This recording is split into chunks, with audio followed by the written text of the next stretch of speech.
जितना मैंने आपके बारे में पढ़ा है और समझा है, आप एक इंजीनियर के तौर पर आपने जो है अपनी शुरुआत की करियर की। उसके बाद आप लेखक बन गए, फिर आपने एक्टिंग करियर भी चूज़ किया। तो सर मैं आपसे जानना चाहती हूँ कि जैसे मिडिल क्लास फैमिली होती है, वो शुरू से बोलते हैं पेरेंट्स कि आपको इंजीनियर बनना है, डॉक्टर बनना है क्योंकि इसी से ही पैसा ज़्यादा कमाया जाता है।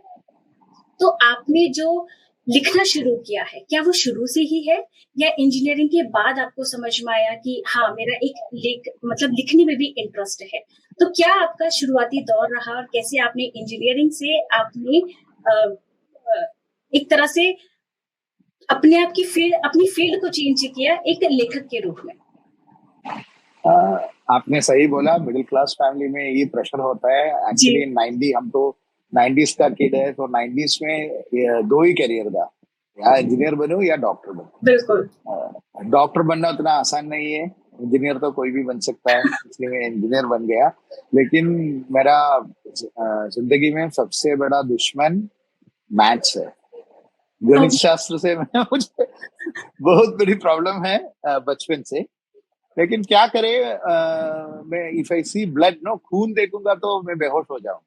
ओह! इसीलिए डॉक्टर, मैं लिख सकता हूँ कभी वार फिल्म्स, बाहुबली, ये सब, लेकिन रियल लाइफ में I can not see blood, I am scared.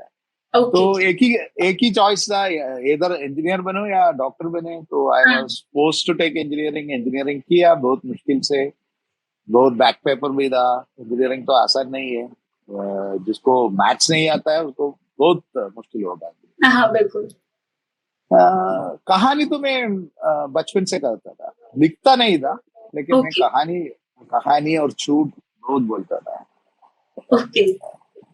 तो कहानीकार होने का बेस फंडामेंटल है आपको, एक, you should be able to tell lot of lies. Hmm, hmm, hmm. Stories make believe. तो वो तो मैं कर सकता था, मेरा इमेजिनेशन था। तो जो काल्पनिकता से जो जो कहानी बनाते थे, वो सब मैं क्लास में बोलता था। ऐसा लिखता नहीं था, लिखना मैं तो बहुत लेजी था। तो हुँ, हुँ। सो इन माई चाइल्डहुड एंड ऑल, कुछ लिखता नहीं था, लेकिन कहानी बोलता था, कहानी बनाता था, एक नंबर बनाता था, वैसे ही बोलता था।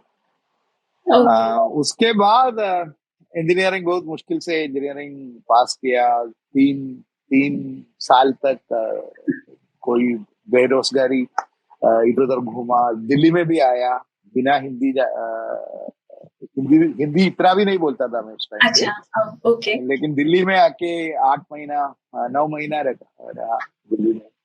ओके। और मैं डोर टू डोर सेलिंग भी किया, कुछ दवा का जो सेल स्टॉक है ना, वो मैं बाय हार्ट करके, okay. I used to, without understanding it, I used to tell it to okay. Everyone and try to sell. Door to door selling करता था भाई, बड़ा ओके। बांध के, हुँ, हुँ। टाई सब पहन के डोर टू डोर सेलिंग करता था। उसके बाद इंडियन ऑयल में काम मिला, और लगातार another 10 years I work, got married, बच्चा, बेटा और बेटी और बेटा हो गई। तो 10 साल के बाद आई वाज फीलिंग बोर्ड, इसीलिए हुँ। मैंने सोचा कि कुछ आर्ट फील्ड में ट्राई करूं। बट ये जॉब छोड़ने का उतना ताकत भी नहीं था। हाँ। तो क्या किया कि मैं मलयालम में लिखना शुरू किया, शॉर्ट स्टोरीज, मैगजीन से सब मैंने मलयालम में लिखना शुरू किया। लेकिन उससे क्या है, एक दो कहानी पब्लिश भी हो गया, लेकिन 100 रुपया 50 रुपया आता था। ओके। तो एक गवर्नमेंट जॉब छोड़ के फुल टाइम राइटिंग राइटर बनना वो आसान नहीं है, वे हुँ। समझ गया। एक मिडिल तो क्लास मैं, फैमिली के लिए तो बहुत मुश्किल है। बहुत मुश्किल है। तो बहुत। 10 साल से मेरा एजुकेशन लोन ये सब खत्म हो गया था, लेकिन फिर भी सब छोड़ के, it's hmm. Only in films you can do that, real life में बहुत मुश्किल बिल्कुल। है। काम काम छोड़ के एंटायरली टू राइटिंग। हुँ। तो इंग्लिश में शिफ्ट करने का डिसीजन लिया, क्योंकि इंग्लिश ऐसी लैंग्वेज है, आप देखें तो almost it has become either the first language or second language of a lot of people, at least the hmm. younger generation. सभी across India and across the world लेके जाने के ताकत है इंग्लिश में। तो अंग्रेजी में शिफ्ट किया, एंड तब असुरा लिखा। और उसके बाद 10 साल, 10 नहीं 8, लिखना शुरू किया था, 6-7 साल लगा था until I completed another 2-3 years to get it published. So almost it's a decade-old process. Asura लिखने का। जी, जी, जी। और यही जो आपकी बुक है, ये बहुत ही ज़्यादा अमेज़न पे बहुत ही रिकॉर्ड तोड़ जो है ये सेल हुई है सर। सर जैसे कि हर इंसान अपने आप में बहुत यूनिक है। भगवान जब इस धरती पर किसी को भी भेजता है तो उसके अंदर यूनिकनेस होती है, वो उसके साथ ही उसको भेजता है। आपने अपनी किताब में असुर के उस नज़रिए को रेखांकित किया है, जिसे कोई सोच नहीं सकता। जैसे कि हमने बचपन से राम के नज़रिए से जो है रामायण को देखा, लेकिन और श्री कृष्ण के नज़र से हमने महाभारत को देखा। लेकिन ऐसी खूबियाँ हर किसी के इंसान के अंदर नहीं होती है कि वो रावण जैसे असुर के अंदर से भी एक पॉजिटिव चीज़ देख सके, राइट? वो आपके अंदर वो खूबी है। तो ये हर कोई नहीं कर पाता है। हम रावण के नज़रिए से रावण आयन को क्यों देखें? जैसे कि राम के नज़रिए से रामायण देखा, तो रावण के नज़रिए से रामायण क्यों देखें? और क्यों देखें हम लोग दुर्योधन के रूप से, उसके नज़रिए से महाभारत को? मुझे क्या लगता है, ये रावण और दुर्योधन ये सब बड़ी विलन हो गया मिडिवल सेंचुरी से। ये भक्ति ट्रेडिशन का जब से शुरुआत हुआ, तब से रावण या दुर्योधन ये सब खलनायक बन गए। उसके पहले ऐसा उतना प्रॉब्लम नहीं था। आप देखे तो दक्षिण भारत का पुराने मंदिर में जिधर भी शिव जी का मंदिर है उधर रावण का भी मूर्ति होती है। मूर्ति कभी कभी मंदिर के अंदर या बाहर रावण की पूजा भी होती है। दुर्योधन के भी मंदिरों हैं बहुत सारे है। तो हिंदू धर्म में ऐसा एक कॉन्सेप्ट ही नहीं था कि एक विलन है और एक हीरो है। अपने कर्म से जुड़ा बन सकता है। आप दुष्कर्म किया तो उस दुष्कर्म का फल आपको मिलेगा, उतना ही था। तो रावण एक बुरा व्यक्ति है ऐसा किधर भी नहीं। रावण भी एक पंडित दे, महापंडित दे, रावण भी वेदज्ञानी दे और महादेव का भक्त दे। तो आप देखिए तो एक ट्रेडिशन ऐसा ही है। दुर्योधन के बारे में भी, दुर्योधन का भी ऐसा टीवी टेलीविजन सीरियल्स ने बनाया है। ऐसा जो दुर्योधन हमारे मन में है वो एक टेलीविजन सीरियल्स ने बनाया हुआ है, दुर्योधन या रावण।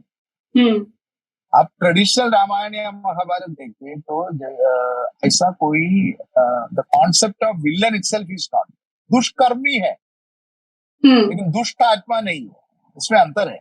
हाँ बिल्कुल। तो रावण ने जिन जिन कर्म रावण ने किया उसमें कुछ सही किया होगा, कुछ गलत किया होगा। जो गलती किया उसका कर्म बल प्राप्त हुआ। और ये राम जी को भी यही हुआ। जिन कर्मों राम जी ने किया उनमें certain things which are against, sometimes against whatever कर्म, वेदर इज गुड और बैड, उसका कर्म बल राम जी को भी मिल रहा है। ओके सर, आप देखे तो बाली का वध किया राम जी ने। एक वृक्ष के पीछे छुप के बाली को तीर मारा था। वो एक कर्म है। उस एक कहानी की या रामायण की in that scenario Ram had to do it. He pays the price for it. अब महाभारत में यही वाली या बाली जैसे भी आप प्रोनाउंस करते हैं, यही वाली जरा बन के भगवान कृष्ण का वध करता है। तो उसका कर्म बल उधर से आ जाता है। वो साइकिल, वो कर्म का चक्र उधर पूरा हो जाता है। वो कैरी फॉरवर्ड होता है नेक्स्ट जन्म में। कैरी फॉरवर्ड होता है कर्म बल पूरा इधर उसी जन्म में जो कर्म का बल पूरा होगा। कई कर्म का बल उसी जन्म में मिलता है और कई दूसरी जन्म या उसके बाद का जन्म में वो कर्म चक्र का पूरा हो जाता है।